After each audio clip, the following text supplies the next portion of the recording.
ஐயா. நம சிவம் சாந்தி.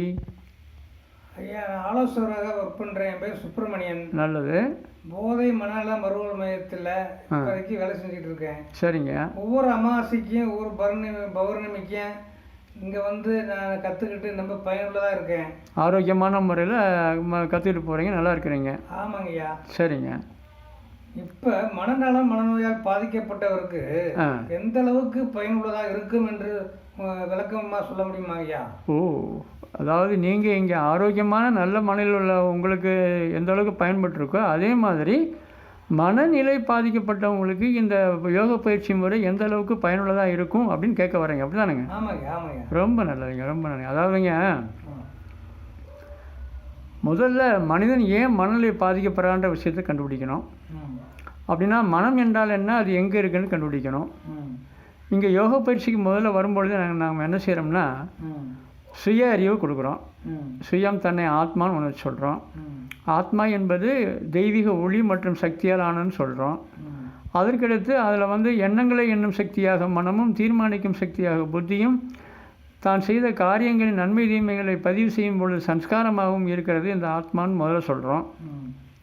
இப்படி தன்னை முதலில் சுய அறிவு உள்ளவங்களாம் மாற்றிடுறோம்.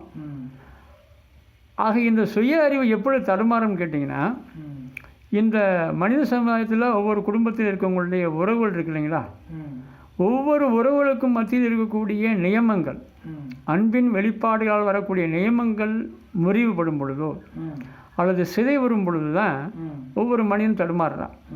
ஏன் இத்தனை நாள் இல்லாது இன்று மட்டும் இப்படி ஆச்சுன்னு சொல்லி ஒரு வகையில் கவலைக்கு இடமாகறாங்க அல்லது துக்கத்தை அனுபவம் பண்ணுறாங்க.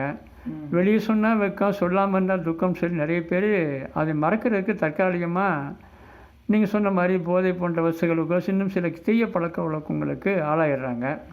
இதில் சில நல்லவர்கள் பக்தர்கள் என்ன செய்கிறாங்கன்னா, சரி இந்த கஷ்டங்கள் வந்துருச்சு, இதை கடவுள்கிட்ட ஒப்படைப்போம், கடவுள்கிட்ட ஒப்படைச்சு நம்ம செய்கிறத செய்வோம், கடவுள் நிச்சயம் நமக்கு ஏதாவது செய்வார் நம்பிக்கையில் புது நம்பிக்கை கடவுள்கிட்ட ஒப்படைச்சிட்டு காரியத்தை செஞ்சு ஏதோ முயற்சிக்கு ஏற்ப நல்ல பயனடைஞ்சு போயிடுறாங்க.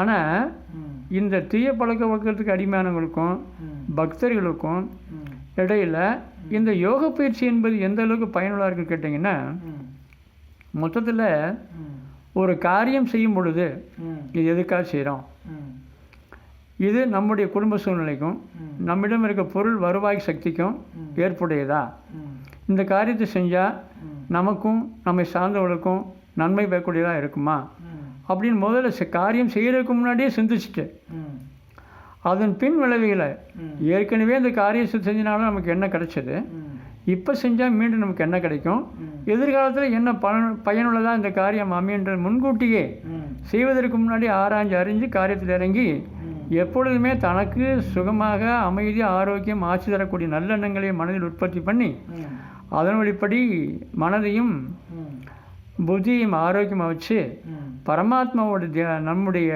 புத்தியின் தெய்வீக புத்தியின் மூலமாக இணைப்பு கொடுத்து அவர்கிட்ட சக்தியை வாங்கும் பொழுது மீண்டும் பலகீனமான ஆத்மாக்கள் தன்னுடைய தெய்வீக சக்தியை வெளிக்கொணர்ந்து தடுமாற்றம் இல்லாமல் மனதையும் உயிரையும் ஆத்மாவையும் உடலையும் ஆரோக்கியமாக வைத்து நல்ல முறையில் முன்னேற்றுவதற்காக தடுமாற்றம் வரும் பொழுது, மனம் இருக்க வரும் பொழுது, மன அழுத்தம் வரும் பொழுது ஏன் வந்தது, இதற்கு காரணங்கள் என்னென்ன, இதை நீக்குவதற்கு என்ன வழி, தீர்வு என்னென்னு சொல்லி மனிதனுக்கு ஆறறிவு படைத்த மனிதன் சொல்கிறாங்க இல்லையா,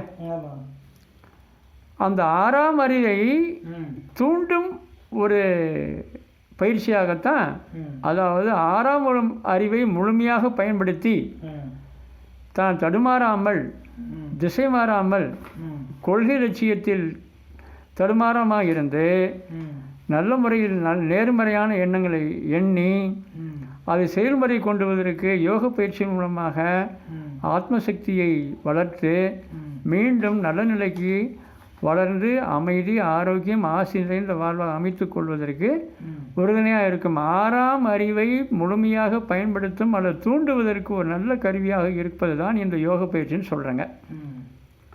இதனால் உங்களுக்கு ஐயா ரொம்ப ரொம்ப சிறப்பாக இருக்குது, அருமையாக இருக்குங்கய்யா. நல்லதுங்க ஐயா. உங்களுடைய விஷயங்கள்லாம் மனநோயால் பாதிக்கப்பட்ட போதை கடிமை உங்களுக்கு எடுத்து கூறி ரொம்ப விலைக்கு ரொம்ப எடுத்து கூறுவேன். ரொம்ப சிறப்பாக இருக்குங்கய்யா. நல்லதுங்கய்யா. ஒவ்வொரு ஆள்கிட்டையும் உங்களுடைய பேச்சுகள் சிறப்பெல்லாம் ஒரு ஒவ்வொரு ஆள்கிட்டையும் விழிப்புணர்வை கொடுக்குதுங்கய்யா. சந்தோஷங்கய்யா. அதனால் ஐயா வந்து இறைவனுக்கு ரொம்ப நன்றிங்க. ரொம்ப நன்றி. நம்ம இறைவனுக்கும் இந்த வாய்ப்பு கொடுத்த இந்த உங்களுக்கும் ரொம்ப நன்றி. உங்களுக்கும் ரொம்ப மிக்க நன்றி சொல்லிக்கிறேன். வாங்க, இது மாதிரி நல்ல அறிவுள்ள கேள்வி கேங்க. நம்மால் என்ற உதவியை கடவுளின் சேவையை செஞ்சுட்டு போனோம். சரிங்களா? நன்றிங்க. நல்லது. நம சிவைய. ஓம் சாந்தி.